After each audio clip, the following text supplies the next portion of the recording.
Here's a provided text, punctuated and formatted into short paragraphs without missing any lines or words.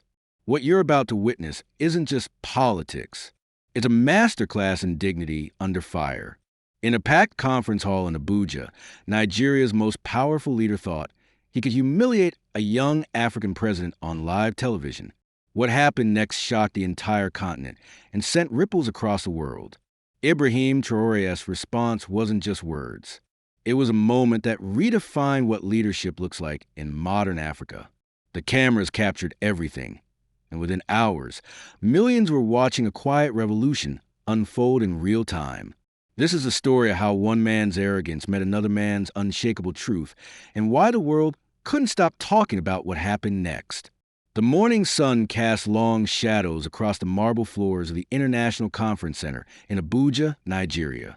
Today would be different, though nobody in that grand hall could have predicted just how different.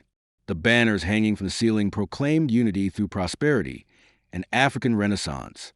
But beneath those lofty words, old rivalries and new tensions simmered like water about to boil.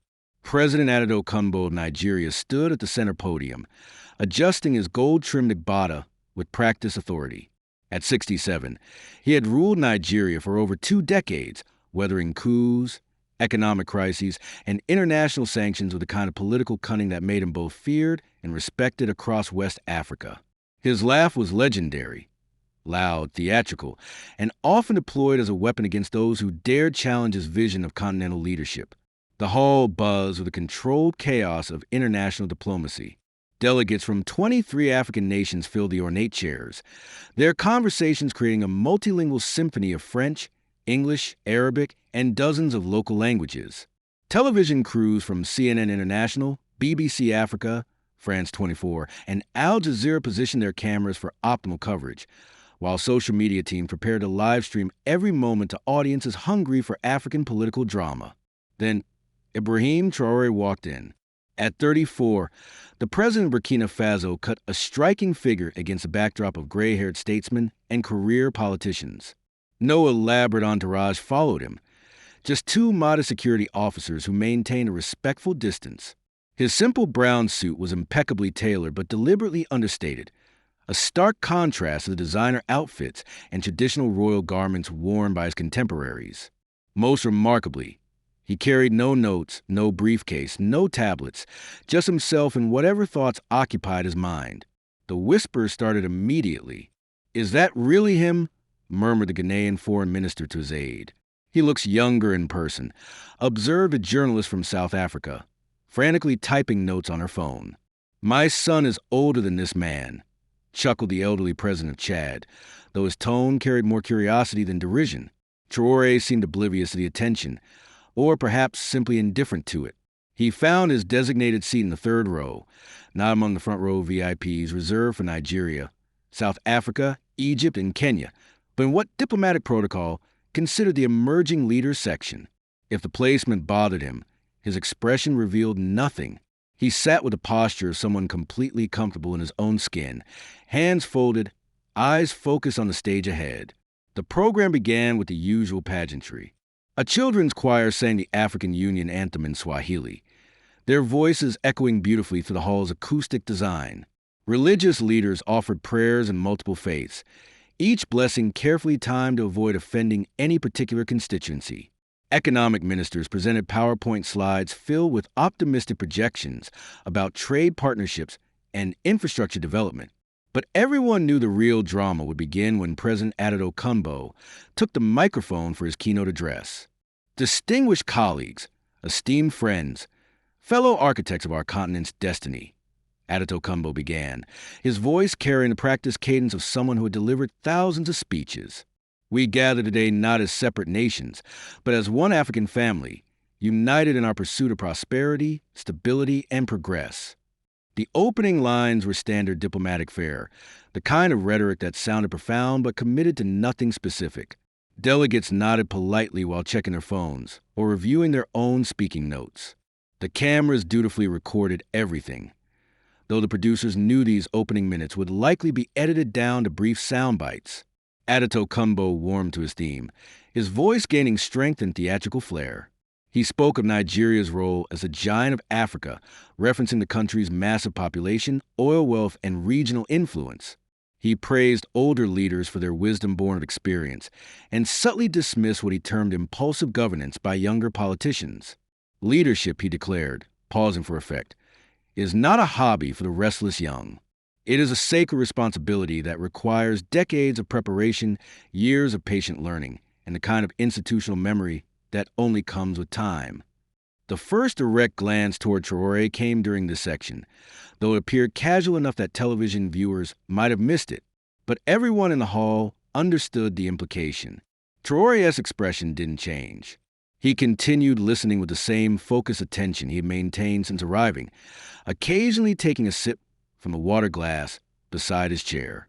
As Adeto Kumbo moved into the economic portion of his speech, discussing Nigeria's ambitious plans for continental trade integration, his confidence grew visibly. The applause came at regular intervals, not enthusiastic, but respectful and sustained. Several delegates smiled and nodded, particularly those whose countries maintained strong economic ties with Nigeria. But then something shifted in Adeto Kumbo's demeanor. Perhaps it was a subtle restlessness he sensed in the audience, or maybe the knowledge that his speech was being live-streamed to millions of Africans who had grown increasingly skeptical of grand promises from their leaders. Whatever the trigger, he began to improvise, departing from his prepared remarks to venture into more dangerous territory. "You know, my friends," he said, his tone becoming more conversational, more personal, "I sometimes watch the news and see these young leaders making bold proclamations about revolution and change. And I think to myself," he paused, chuckling, "I think, where were you when we were building these institutions? Where were you when we were negotiating the difficult compromises that created the stability you now enjoy?" The laughter that followed was scattered and uncertain. Some delegates genuinely found the comment amusing, while others sensed a shift toward more controversial territory. Adeto Kumbo, encouraged by the response, pressed forward. "Leadership is not a social media campaign, my young colleagues. It is not about viral videos or revolutionary slogans. It requires the patience to work within systems, the wisdom to understand complexity, and yes, another pause, another practiced smile, the maturity that comes only with age and experience." This time, the camera operators instinctively adjusted their angles to capture both Adeto Kumbo at the podium and Traoré in the audience. The split-screen potential was too good to ignore, and producers in newsrooms across the continent held their breath, sensing that something significant might be about to unfold. Traoré remained motionless. His hands stayed folded, his posture unchanged. If Adeto Kumbo's words affected him, he showed no visible reaction. But President Adeto Kumbo was just getting started. "I see some of you young presidents here today," he continued, his voice taking on a more pointed edge. "And I genuinely wonder, do you understand the weight of the responsibilities you have inherited? Do you comprehend the delicate nature of the institutions you now control?" The hall grew quieter. Conversation ceased. Even the most distracted delegates began paying attention, sensing that they were witnessing something that would be talked about long after the summit ended. Adeto Kumbo turned slightly, making his target unmistakable. His eyes locked onto Ibrahim Traoré with theatrical precision. "Take our young friend from Burkina Faso," he said, his tone now dripping with condescension. "Captain Traoré, or should I say President Traoré." The air quotes were subtle but unmistakable, delivered with a kind of dismissive gesture that politicians perfect over decades of public speaking. The shift in the room's atmosphere was immediate and electric. Conversation stopped mid-sentence. Phones were lowered. Every person in that hall understood they were witnessing a direct public confrontation between two heads of state, broadcast live to millions of viewers. "Tell me, Captain," Adeto Kumbo continued, his voice carrying across the suddenly silent hall, "how does one prepare for presidential leadership? Is it through military coups, through revolutionary manifestos, or perhaps through Instagram posts about sovereignty and independence?" The laughter that followed was different now, nervous, uncomfortable, but still present. Some delegates seemed genuinely amused by what they perceived as political theater, while others recognized the serious diplomatic implications of such a public attack. Traoré's response was subtle but telling. For the first time since entering the hall, He shifted slightly in his chair, not defensively, but with the kind of physical adjustment that suggested a man preparing to respond. His eyes never left Adito Kunbo, but his expression remained completely neutral. "I asked this question not to embarrass our young colleague," Adito Kunbo said, though his tone suggested exactly the opposite intention. "But because the people of Africa deserve to understand what qualifies someone to lead a nation. Is it passion? Is it good intentions? Or is it the kind of deep institutional knowledge that comes only through years of patient service within established systems?" He leaned into the microphone, his voice dropping to a more intimate register that somehow made his words even more cutting. "How long, I wonder, does Captain Traoré expect to remain in power before his people realize they need real leadership? Leadership that understands the complexity of governance, the necessity of compromise, the art of working within international frameworks rather than simply criticizing them from the outside." The question hung in the air like a physical presence. Camera operators zoomed in on Traoré's face, searching for any crack in the composure. Social media managers in newsrooms across the world prepared to push notifications about the developing story. In the press section, journalists frantically typed updates, knowing they were witnessing the kind of diplomatic drama that could define careers. But Ibrahim Traoré simply stood up. The movement was so calm, so deliberate, that it took several seconds for people to realize what was happening. There was no anger in his posture, no visible agitation. He simply rose from his chair with the same quiet authority he displayed when entering the hall, straightened his jacket with minimal gesture, and began walking toward the front of the hall. "I believe," he said, his voice carrying clearly without amplification, "that President Adito Kunbo has asked me a direct question. It would be disrespectful not to provide a direct answer." The hall erupted in whispers and shifted glances. This wasn't part of the program. There was no protocol for what was happening. Yet no one moved to stop him. Perhaps sensing that they were witnessing something that transcended normal diplomatic procedures, Adito Kunbo, caught off guard by Traoré's response, stepped back from the podium with what he probably intended as a magnanimous gesture. "Of course, my young colleague, please share your thoughts with us." But as Traoré approached the microphone, something in his bearing suggested that what was about to happen would be far more than a simple response to Adito Kunbo's provocations. He reached the podium and adjusted the microphone height with a single efficient movement. Then he looked out at the assembled delegates, his gaze sweeping across the hall with the kind of measured confidence that comes from absolute certainty about what one is about to say. "Thank you, President Adito Kunbo, for your questions." Traoré began, his voice clear and steady. "You asked about my qualifications for leadership. You question whether age and experience are prerequisites for understanding the needs of our people. These are fair questions, and they deserve honest answers." He paused, not for dramatic effect, but with the natural rhythm of someone organizing complex thoughts into coherent expression. "But before I answer your questions, I would like to ask one of my own." His eyes found Adito Kunbo in the audience. "When you speak of experience, whose experience are we discussing? When you speak of institutional knowledge, whose institutions are we preserving? And when you speak of complexity of governance, I wonder, complex for whom?" The shift in tone was subtle but unmistakable. Traoré wasn't defending himself. He was redirecting the entire conversation. "You suggest that leadership requires decades of preparation, years of patient learning within established systems. But I would argue that some systems are not worth preserving. Some institutions were never designed to serve our people in the first place. And some forms of experience, particularly the experience of accepting injustice as inevitable, may actually disqualify one from effective leadership in the 21st century."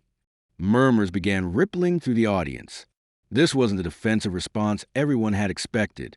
Traoré was taking the offensive, and his target was expanding beyond Adito Kunbo to encompass fundamental questions about African governance itself. President Adito Kunbo asked how long I expect to remain in power. Traoré continued, his voice gaining strength. "But I would ask a different question. How long should any leader remain in power if his people continue to suffer? How many decades of experience are required before a president notices that his citizens are dying from preventable diseases, fleeing their homeland in search of basic opportunities, or losing faith in the very concept of governance. The hall was completely silent now. Even the camera crews had stopped their subtle movements, recognizing that they were recording something that would be analyzed and discussed for years to come. You mock military leadership, President Okunbo. You suggest that soldiers cannot understand the complexity of civilian governance. But I would remind you that every liberation movement in African history was led by people who understood that sometimes, not always, but sometimes, existing systems must be completely dismantled before new ones can be built. Traoré's tone remained conversational, almost professorial, but his words carried the weight of absolute conviction. When Patrice Lumumba challenged colonial exploitation in the Congo, his critics said he was too young, too inexperienced, too radical to understand the complexity of international relations. When Thomas Sankara transformed Burkina Faso in the 1980s, established leaders across Africa criticized his methods as naive and unsustainable. When Nelson Mandela chose armed resistance against apartheid, moderate voices suggested he didn't understand the sophisticated nature of political negotiation. He paused, allowing the historical parallels to settle in the minds of his listeners. History has judged these men not by their age or their adherence to established protocols, but by their commitment to justice and their willingness to sacrifice personal comfort for the welfare of their people. Now, Traoré turned his attention directly to the cameras, speaking not just to the delegates in the hall, but to the millions of Africans watching the live stream. President Okunbo asks about my qualifications. Let me be specific. I am qualified to lead because I have buried children killed by terrorism while their government debated budget allocations. I am qualified because I have slept in villages without electricity while sitting presidents lived in palaces with generators. I am qualified because I have listened to mothers explain why they would rather risk death crossing the Mediterranean than remain in their homeland. His voice intensified slightly, though he never raised it to the level of shouting. I am qualified because I understand that leadership is not about maintaining comfortable relationships with international partners who profit from African poverty. It is not about preserving systems that were designed to extract wealth from our continent. And it is certainly not about using age and experience as shields against accountability. The impact of these words was immediate and visible. Several delegates shifted uncomfortably in their seats. Others leaned forward, clearly engaged by the directness of Traoré's challenge. In the press section, journalists were typing frantically, knowing they were witnessing the kind of political moment that defines careers. But Traoré wasn't finished. You speak of institutional knowledge, President Okunbo. But what institutions are we discussing? The World Bank, which has kept Africa in debt for decades. The International Monetary Fund, which demands austerity measures that primarily hurt our poorest citizens. The United Nations Security Council, which includes no permanent African members, despite our continent's size and population. He looked around the hall, making eye contact with delegates from various countries. Or perhaps we should discuss regional institutions. The Economic Community of West African States, which has done little to prevent the wars that have displaced millions of our people. The African Union, which issues beautiful statements about unity, while member nations continue policies that divide us. The CFA franc zone, which essentially allows former colonial powers to control the monetary policy of sovereign African nations. The questions were rhetorical, but their implications were profound. Traoré was systematically challenging not just Okunbo's authority, but the entire framework of contemporary African governance. These are the institutions you asked me to respect, to work within, to preserve through patient compromise and diplomatic courtesy. But I would ask, what have these institutions accomplished for the average African citizen? What prosperity have they delivered? What stability have they created? What dignity have they restored? Now his tone shifted again, becoming more personal, more direct. President Okunbo, you govern Nigeria, a nation blessed with enormous oil wealth, a massive population, and incredible human resources. Under your leadership, Nigeria has become the poverty capital of the world, with more citizens living in extreme poverty than any other nation on earth. Your country imports more than 80% of its basic goods, despite having the agricultural potential to feed half of Africa. Young Nigerians risk their lives crossing the Sahara Desert and the Mediterranean Sea because they see no future in the land of their birth. The silence in the hall was now profound and uncomfortable. Traoré was delivering facts that everyone knew but that were rarely spoken aloud in diplomatic settings. So when you asked about my qualifications, I would ask about yours. What qualifies a leader who has overseen 2 decades of increasing poverty, growing insecurity, and declining international respect? What institutional knowledge justifies the continuation of policies that have failed so spectacularly? What experience is valuable if it consists primarily of learning how to maintain power while ignoring responsibility? Addo Kumbo's face had changed dramatically during this section of Traoré's response. The confident smile had disappeared, replaced by a tight-lipped expression that suggested barely contained anger. He leaned forward in his chair, clearly preparing to respond. But Traoré continued speaking. But let me address your specific questions about military leadership. Since you seem particularly concerned about my background as a soldier, Traoré's tone became more reflective, less confrontational. Yes, I am a military officer. I took power through a coup d'etat. I did not win an election, did not inherit leadership through traditional succession, did not rise to the ranks of an established political party. By conventional standards, I am exactly the kind of leader that institutions like the African Union are supposed to discourage. He paused, seeming to consider his next words carefully. But I would ask the delegates in this hall, and the citizens watching this broadcast, what is the difference between a military coup that removes a corrupt civilian government and an election that allows that same government to remain in power indefinitely? What is the moral distinction between seizing power through force and maintaining power through manipulation, voter suppression, and constitutional amendments designed to eliminate term limits?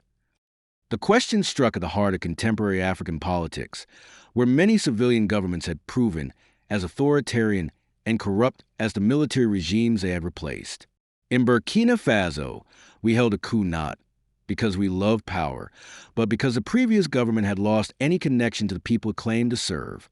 Citizens were dying from terrorist attacks, while their president focused on maintaining relationships with international partners who saw Burkina Faso primarily as a source of gold and uranium. Young people were unemployed, while foreign companies extracted billions of dollars worth of natural resources with minimal benefit to local communities. Traoré's voice took on a more passionate quality, though he never lost control of his tone. We took power because someone had to take responsibility. Someone had to acknowledge that the existing system was not working, that patient compromise had failed, that diplomatic courtesy had become an excuse for accepting injustice. He looked directly at Addo Kumbo again. You ask how long I expect to remain in power, but you asked the wrong question. The right question is, how long will it take to build institutions that actually serve our people? How long will it take to create an economy that benefits Africans rather than foreign investors?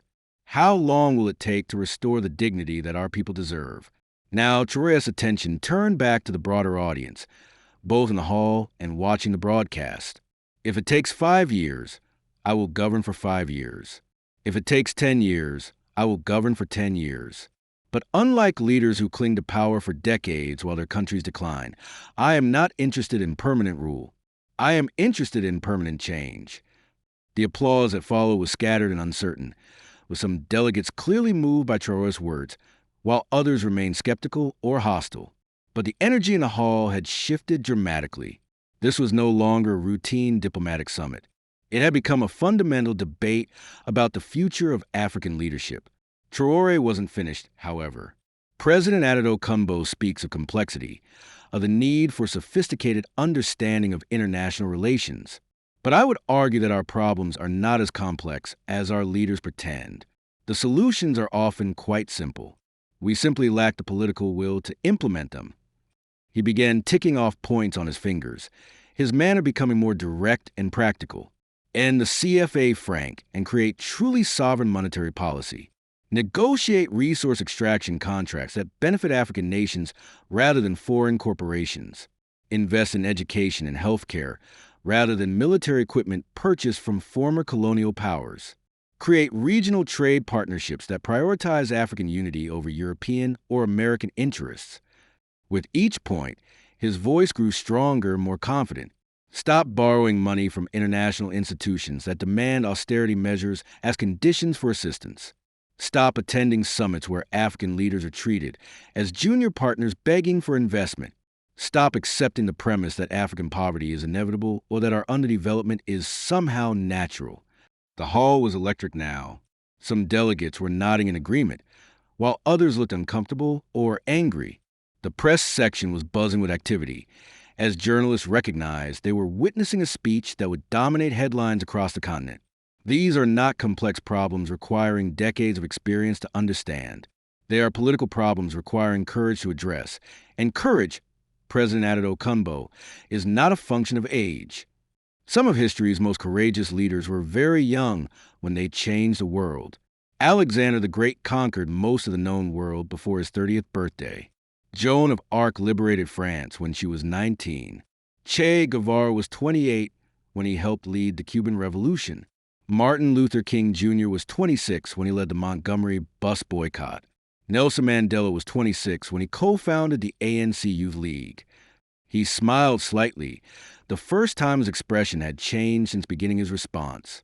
Thomas Sankara was 33 when he became president of Burkina Faso and began the most successful period of development and social progress in our nation's history.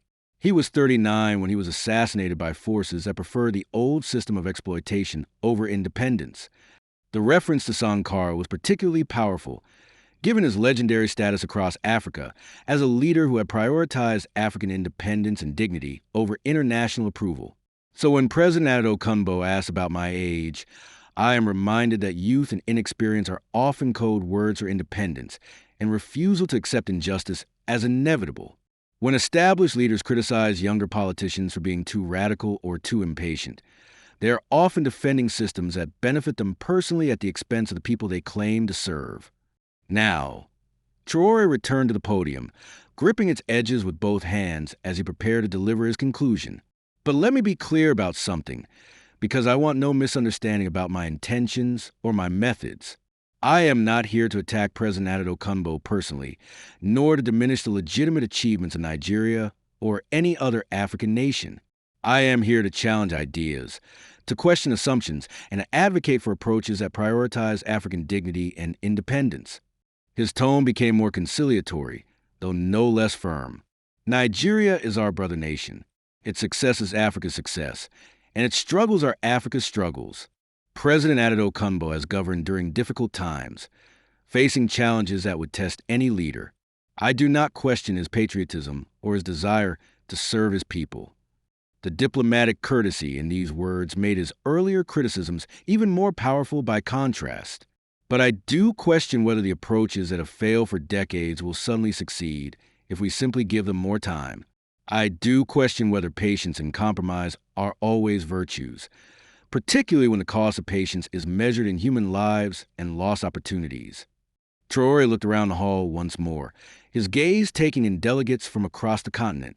Africa is the youngest continent in the world. More than 60% of our population is under 25 years old. These young people are not interested in hearing about the complexity of international relations or the need for patient compromise with systems that have failed them. They want jobs, education, healthcare, security, and dignity. They want leaders who will fight for them rather than make excuses about why change is impossible. His voice rose slightly, taking on an inspirational quality.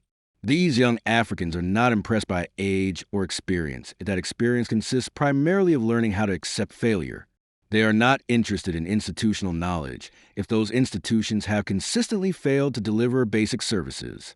They judge leaders not by their diplomatic relationships or their understanding of international protocol, but by their results.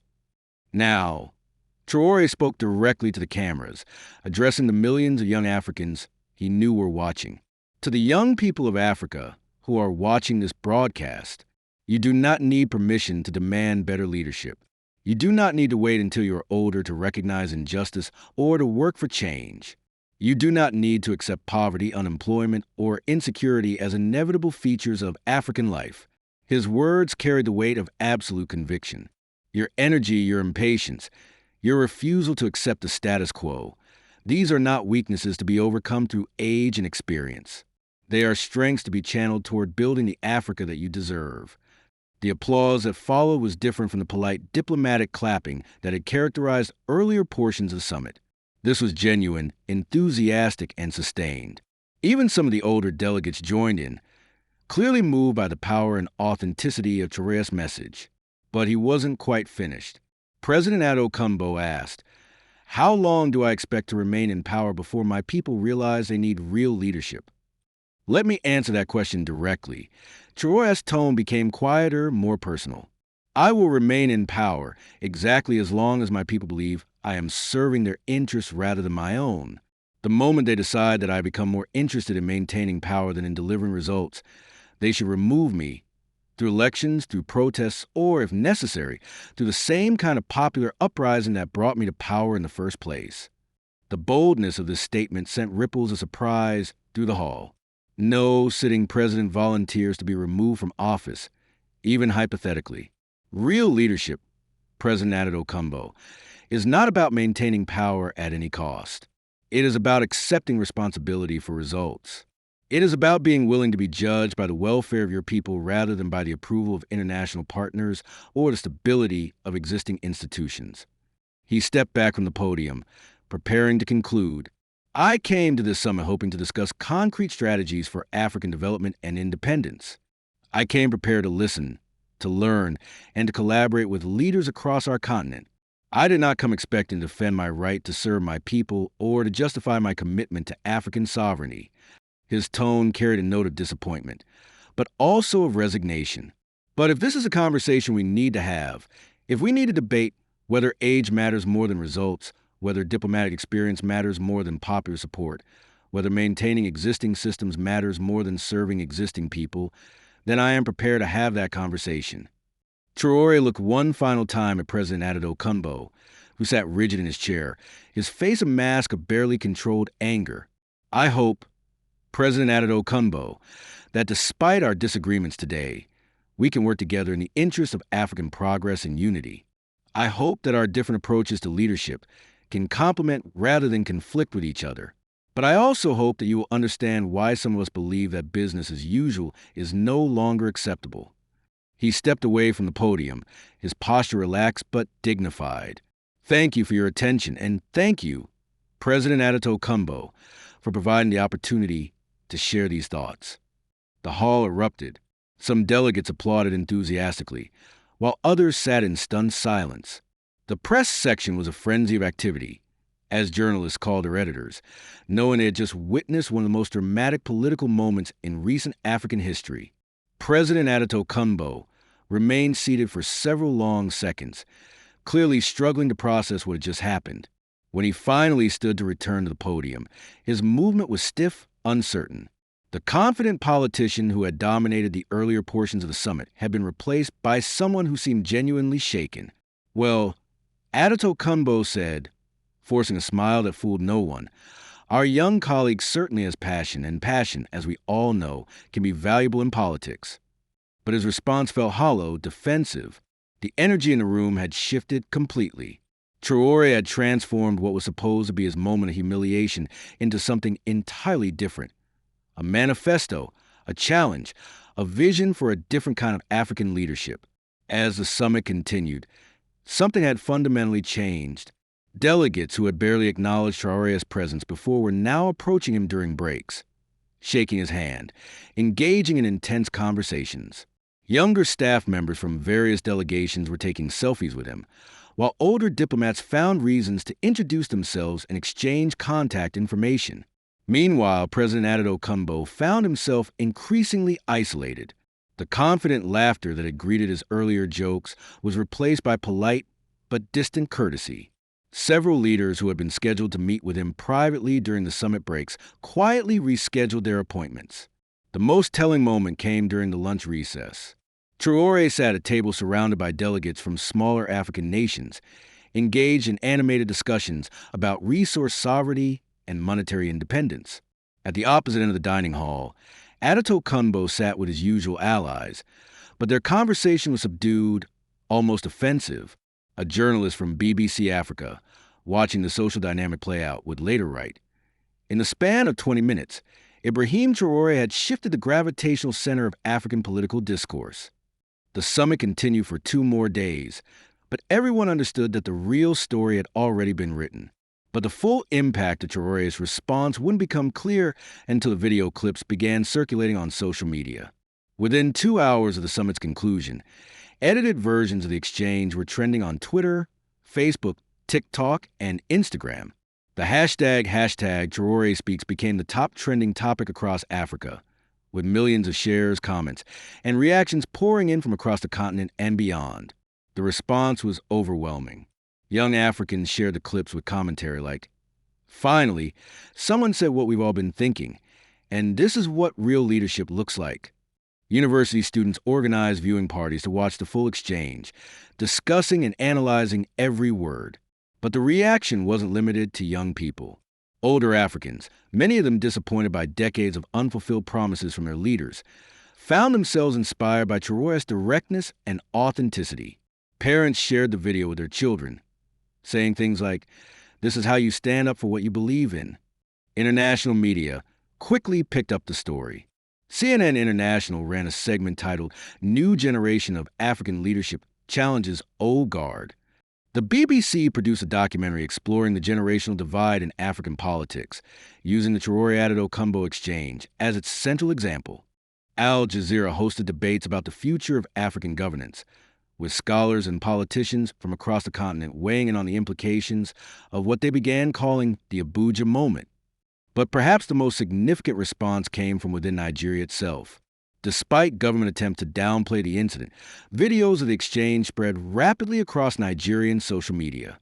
Young Nigerians, in particular, embraced Traoré's criticism of their own government, sharing statistics about poverty rates, unemployment, and immigration that supported his arguments. Nigerian government officials initially tried to dismiss the incident as a misunderstanding or an example of diplomatic inexperience on Traoré's part. But as the video continued to gain traction, their responses became more defensive and, ultimately, more revealing. President Traoré is a young man with limited understanding of the complexities of regional politics, said a Nigerian foreign minister in a hastily arranged press conference. His comments reflect the kind of simplistic thinking that leads to instability and conflict. But these defensive responses only amplified the original story, creating new rounds of social media discussion and analysis. One of the most powerful responses came from a group of Nigerian civil society organizations who released a joint statement saying, "President Traoré has articulated concerns that millions of Nigerians share but have rarely heard expressed by their own leaders. His questions about governance, accountability, and results deserve serious answers, not dismissive responses." International observers noted that the exchange revealed deep tensions within African political discourse that had been building for years. The generation of leaders who had come to power in the post-independence period was being challenged by younger politicians who rejected many of the assumptions and compromises that had defined African governance for decades. This wasn't just a confrontation between two presidents, wrote a political analyst for Foreign Affairs magazine. It was a confrontation between two entirely different visions of what African leadership should look like in the 21st century. The long-term implications of the exchange would continue to unfold over the following months. Traoré's international profile rose dramatically, with invitations to speak at universities, policy institutes, and international conferences flooding in from around the world. More importantly, his approach began influencing other young African leaders, who found themselves emboldened to speak more directly about continental challenges and solutions. President Addo-Okumbo, meanwhile, found his regional influence significantly diminished. Several West African leaders who had previously deferred to Nigerian leadership began asserting more independent positions on regional issues. Economic partnerships that Nigeria had taken for granted were suddenly subject to renegotiation, with smaller countries demanding more favorable terms. Perhaps most significantly, the exchange seemed to catalyze a broader conversation about African independence and sovereignty that extended far beyond the personalities involved. Young people across the continent began organizing around themes that Traoré had articulated: monetary sovereignty, resource control, and authentic self-determination. The story of what happened in that conference hall in Abuja became more than just political drama. It became a symbol of generational change, of the refusal to accept failure as inevitable, and of the power of speaking truth to power with courage and conviction. As one social media comment that went viral put it, President Traoré didn't just respond to an insult. He responded to decades of excuses, compromises, and acceptance of injustice. And millions of us heard him. In the end, President Addo Kumbo's attempt to humiliate a younger colleague had achieved the exact opposite of his intention. Instead of diminishing Traoré's credibility, he had provided him with the perfect platform to articulate a vision that resonated with millions of Africans who had grown tired of excuses and empty promises. The weeks following the summit revealed the true extent of the shift that had occurred. Nigerian newspapers, despite government pressure, found themselves compelled to cover the story extensively as it continued to dominate social media discussions. Op-ed writers debated whether Traoré's criticisms were fair, but few could dispute the accuracy of the statistics he had cited about Nigerian poverty and immigration. More troubling for the Addo Kumbo administration were the internal political repercussions. Opposition parties in Nigeria began incorporating elements of Traoré's critique into their own messaging, arguing that the exchange had exposed fundamental weaknesses in the government's approach to governance. Student organizations organized screenings of the video at universities across the country, leading to passionate debates about leadership, accountability, and the future of Nigerian democracy. The government's response became increasingly heavy-handed, as officials realized they could not simply ignore or dismiss what had happened. Social media posts sharing the video were flagged for removal, though this only generated more attention and criticism. Several prominent Nigerian activists who praised Traoré's speech found themselves subjected to harassment and intimidation. But perhaps the most significant development came from within Nigeria's own political establishment. Younger politicians, many of whom had remained silent about their frustrations with the country's direction, began speaking more openly about the need for fundamental change. A group of senators and representatives from the ruling party released a carefully worded statement calling for honest dialogue about governance challenges and the need for fresh approaches to national development. The statement was diplomatic in its language, but its implications were clear. Traoré's critique had given voice to concerns that existed even within Nigeria's own political elite. Meanwhile, across Africa, the video continued to generate discussion and analysis that went far beyond the original confrontation. University professors incorporated the exchange into courses on African politics and international relations. Religious leaders referenced Traoré's comments in sermons about moral courage and speaking truth to power. Artists created works inspired by what they saw as a defining moment in contemporary African discourse. The response wasn't universally positive, of course. Established leaders across the continent understood that Traoré's approach represented a fundamental challenge to the diplomatic conventions that had governed African politics for decades.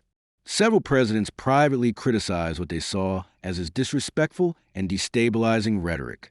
This kind of grandstanding might play well on social media, said one West African leader in a private conversation that was later leaked to the press, but it doesn't help with the serious work of governance and regional cooperation.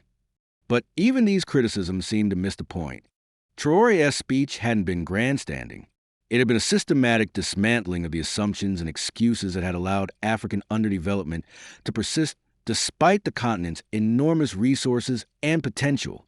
The most powerful validation of Traoré's message came not from political circles, but from ordinary Africans who saw their own experiences reflected in his words. Market women in Lagos shared the video while discussing the economic hardships they face daily. University students in Accra organized debate clubs to analyze the speech and its implications for their own futures. Farmers in rural Kenya gathered around phones and tablets to watch a leader who seemed to understand their struggles and frustrations. One particularly moving response came from a group of young Nigerians who had been planning to immigrate to Europe. In a video response that itself went viral, they explained how Traoré's speech had made them reconsider their decision to leave their homeland. "He made us realize that the problem isn't Africa," said one young engineer. "The problem is leadership that has accepted failure as normal. Maybe instead of running away, we should stay and fight for the kind of leadership he represents." The economic implications of the exchange also began to manifest in unexpected ways. Several international investors who had been considering partnerships with Nigerian companies quietly postponed their decisions, concern about the political stability implications of the growing criticism of Addo Kumbo's government. More significantly, other African countries began reassessing their relationships with Nigeria. The Economic Community of West African States, which Nigeria had traditionally dominated, found its meetings becoming more contentious as smaller countries asserted positions more aligned with Traoré's vision of African independence and sovereignty. The CFA-Franc debate, which Traoré had referenced in his speech, gained new momentum as Francophone African countries began seriously discussing monetary independence for the first time in decades. France, the former colonial power that controlled the CFA system, watched these developments with growing concern, understanding that the kind of thinking Traoré represented posed a direct threat to European economic interests in Africa. But the most lasting impact of the exchange may have been its effect on African youth across the continent. Young people began organizing around themes that Traoré had articulated during his response. University students formed discussion groups focused on African sovereignty and development. Young professionals created social media campaigns highlighting the contradictions between Africa's natural wealth and its persistent poverty. Perhaps most importantly, young Africans began to see political leadership as something they could aspire to rather than something they should leave to older generations. Applications to political science programs at African universities increased dramatically in the months following the summit. Youth wings of political parties across the continent saw surges in membership from people inspired by Traoré's example. The transformation wasn't limited to Africa. In diaspora communities across Europe and North America, young Africans organized viewing parties and discussion sessions around the video. Many who had planned to build permanent lives abroad began reconsidering their relationship with their home countries, wondering if the kind of leadership Traoré represented might make return migration a viable option. International academic institutions took notice as well.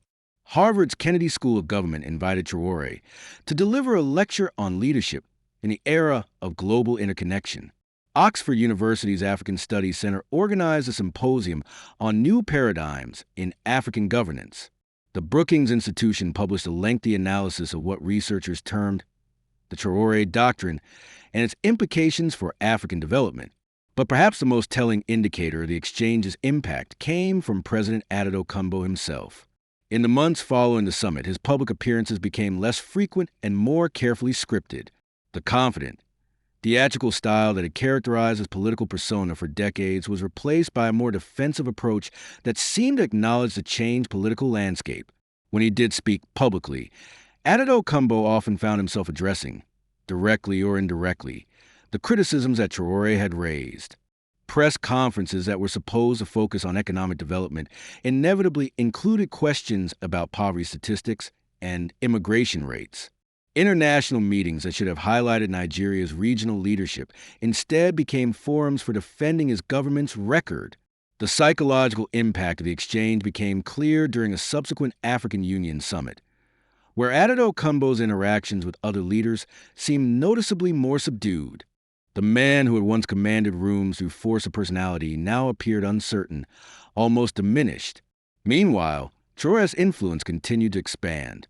Young leaders across Africa began adopting similar rhetorical strategies, speaking more directly about continental challenges and rejecting diplomatic euphemisms that obscured hard truths. The phrase African solutions or African problems took on new meaning as leaders began questioning international partnerships that seemed to benefit foreign interests more than African development. The mining sector, in particular, came under increased scrutiny as African countries began renegotiating contracts with multinational corporations. Several nations followed Burkina Faso's example in demanding greater local ownership and benefit sharing in resource extraction projects. Foreign aid relationships also began shifting as African leaders, emboldened by Traoré's critique, started questioning the conditions and assumptions underlying international assistance programs. The traditional model of aid dependency that had characterized African development for decades suddenly seemed less inevitable and more like a choice that could be reconsidered. These changes didn't happen overnight, and they weren't without controversy. International partners who had grown comfortable with existing power dynamics pushed back against what they saw as unrealistic demands and dangerous nationalism. Some Western governments and institutions began working to isolate leaders who embraced what they termed Traoré-style populism. But the momentum had shifted across Africa. The conversation had changed from whether reform was possible to how quickly it could be implemented. The exchange in Abuja had demonstrated that challenging established authority wasn't career suicide. It could actually enhance a leader's credibility and effectiveness. Perhaps the most profound change was in how ordinary Africans viewed their relationship with political power. For decades, many had accepted that governance was something done to them rather than for them. Traoré's response had modeled a different kind of relationship between leaders and citizens, one based on mutual respect, honest communication, and a shared commitment to genuine progress. The video of the exchange continued to circulate, shared by new audiences who discovered it through word of mouth or social media algorithms. Each viewing seemed to generate fresh discussions about leadership, accountability, and the possibility of change. In schools across Africa, teachers began incorporating the exchange into civics lessons, using it as an example of how democratic discourse should function. Students analyzed Traoré's rhetorical techniques, his use of historical examples, and his ability to remain respectful while delivering devastating critiques. The lasting impact of that moment in Abuja wasn't just political, it was cultural and psychological. Traoré had demonstrated that African leaders could speak with authority and confidence on the global stage without seeking permission or validation from external powers. He had shown that intellectual sophistication and moral clarity could be more powerful than diplomatic experience and institutional connections. Most importantly, he had proven that age and established authority were no match for truth spoken with conviction and courage. In a continent where gerontocracy had often stifled innovation and accountability, his example opened new possibilities for leadership that prioritized results over relationships and substance over style. The story that began with one man's attempt to humiliate another had become something much larger, a catalyst for rethinking fundamental assumptions about power, leadership, and the future of Africa itself. And as millions of Africans continued to share, discuss, and draw inspiration from those 20 minutes in Abuja, it became clear that some moments truly do change the trajectory of history. What had President Addo Kumbo intended to accomplish, we decided to publicly challenge the young leader from Burkina Faso. Perhaps he thought he could diminish a potential rival, assert Nigeria's regional dominance, or simply demonstrate his own political sophistication to an international audience. Instead, he had unleashed something he couldn't control, a conversation about truth, accountability, and the kind of leadership Africa deserved in the 21st century. And in that conversation, his own limitations had been exposed far more thoroughly than anything he might have revealed about his intended target. The irony was complete. In attempting to humiliate Ibrahim Traoré, President Addo Kumbo had instead provided him with a platform to inspire a continent.